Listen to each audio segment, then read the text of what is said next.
Well, 70% of Nebraskans voted for two medical marijuana initiatives, but a court ruling could halt the change. Channel 8's Courtney Scornia explains what's next for the ballot measures that are in limbo. Rod, the medical marijuana ballot initiatives passing with flying colors last night, but questions are lingering about whether those ballot measures will be put into law as a court case's ruling is up in the air. Everybody was saying like how Nebraska was going to be like last to be like, you know, with medical cannabis and stuff. But yeah, it's pretty crazy that 2025 can potentially be that move. Joshua Laughlin is the owner of the Double Barrel Smoke Shop in Lincoln. He tells me he's excited Nebraska took a step in the right direction by voting for the medical marijuana initiatives. But there's still a ways to go before he can start selling.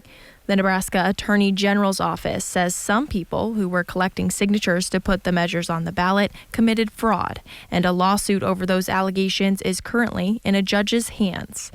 Brandon Johnson is a law professor at the University of Nebraska. He says because of that case, the initiatives might not become law. The oddity here is that challenges to a few hundred signatures may end up throwing out a petition for a ballot initiative that got over 400,000 votes, or over 600,000 votes.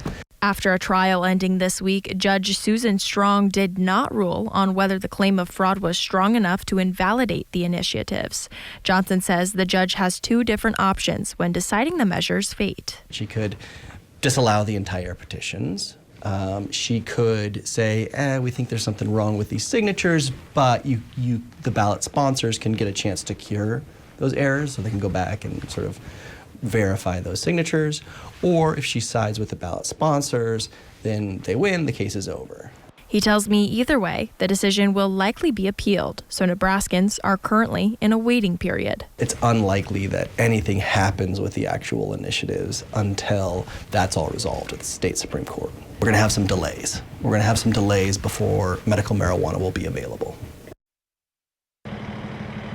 The judge is expected to make a decision in the next 2 weeks. We'll keep you updated as we learn more information. Reporting in Lincoln, Courtney Scornia, Channel 8 News.